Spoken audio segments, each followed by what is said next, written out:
हर हर महादेव दोस्तों। स्वागत है आपका हमारे YouTube चैनल पर। आज की वीडियो में हम सुनेंगे शिव महापुराण श्री शतरुद्र संहिता का 24वां अध्याय पिपलाद चरित्र। नंदिकेश्वर बोले, हे महामुनि, एक बार देवताओं और असुर राज वृत्रासुर में बड़ा भयानक युद्ध हुआ। वृत्रासुर ने सभी देवताओं को युद्ध में हरा दिया। तब सब देवता अपने प्राणों की रक्षा हेतु ब्रह्मा जी की शरण में गए। ब्रह्मा जी के पास पहुंचकर देवताओं ने उन्हें अपनी सारी परेशानियां बताई और उनसे अपनी प्राण रक्षा की प्रार्थना की। ब्रह्मा जी ने कुछ देर तक विचार किया और फिर देवताओं से कहा, हे देवताओं, महर्षि दधीचि ने भगवान शिव की घोर तपस्या करके उनसे वर मांगा है कि उसकी हड्डियां वज्र सी कठोर हो जाएं। इसलिए तुम महर्षि दधीचि से उनकी अस्थियों को मांग लो। उनकी हड्डियों से वज्र का निर्माण करके वस्त्रासुर का संहार किया जा सकता है। ब्रह्मा जी के वचन सुनकर देवराज इंद्र, देवगुरु बृहस्पति और अन्य देवताओं को साथ लेकर महर्षि दधीचि के आश्रम में गए। वहां पहुंचकर उन्होंने महर्षि को हाथ जोड़कर प्रणाम किया। देवताओं को अचानक इस प्रकार आया देखकर दधीचि ने उनके आने का कारण पूछा। तब देवराज इंद्र ने उनसे कहा, हे महर्षि, आप परम शिव भक्त हैं और शिवजी से मिले वरदान के कारण आपकी हड्डियां वज्र के समान हैं।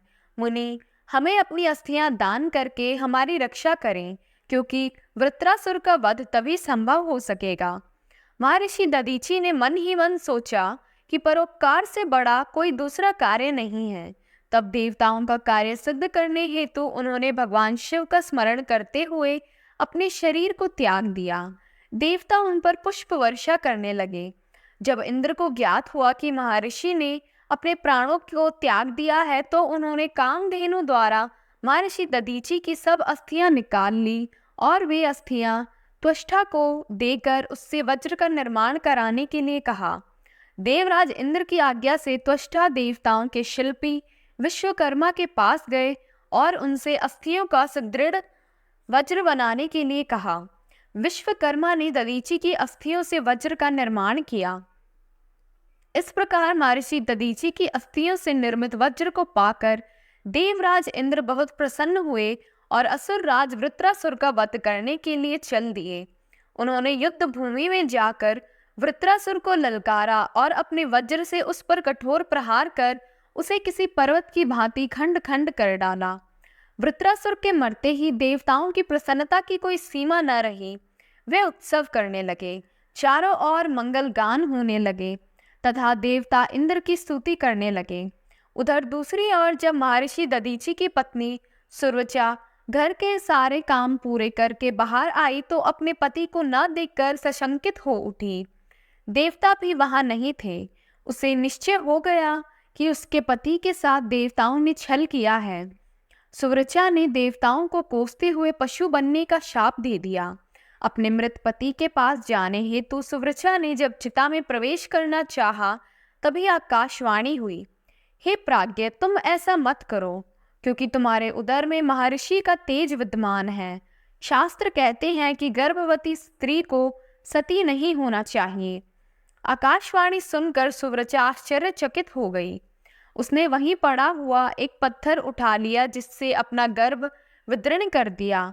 उसके गर्भ से एक महादिव्य शरीर वाला परम कांतिवान बालक उत्पन्न हुआ। वह भगवान शिव का ही रूप था। अपने पुत्र को पाकर देवी सुव्रचा बहुत प्रसन्न हुई, परंतु अगले ही पल उन्हें अपने पति का वियोग सताने लगा। सुव्रचा ने अपने पुत्र को चूमा और अगले ही पल उसे पिपल वृक्ष के मूल में लिटा दिया और बोली, हे पुत्र, तुम इसी वृक्ष के पास निवास करो और सभी मुनियों के साथ प्रेम का व्यवहार करो। यह कहकर सुव्रचा समाधि लेकर अपने पति के पास चली गई।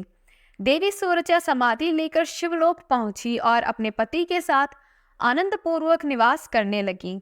उधर दधीचि मुनि के पुत्र को भगवान शिव का अवतार जानकर ब्रह्मा जी, श्री हरि विष्णु, इंद्र आदि सब देवता वहां आए और उस बालक को वहां पाकर बहुत प्रसन्न हुए। ब्रह्मा जी ने उसे जात संस्कार विधि पूर्वक संपन्न करके उस बालक का नाम पिपलाद रखा। उस समय देवताओं ने बहुत उत्सव किया, फिर अपने लोक को चले गए। पिप्पलाद बहुत समय तक उसी वृक्ष के मूल में तपस्या करते रहे और मनुष्यों के हित के लिए कार्य करते रहे। ओम नमः शिवाय।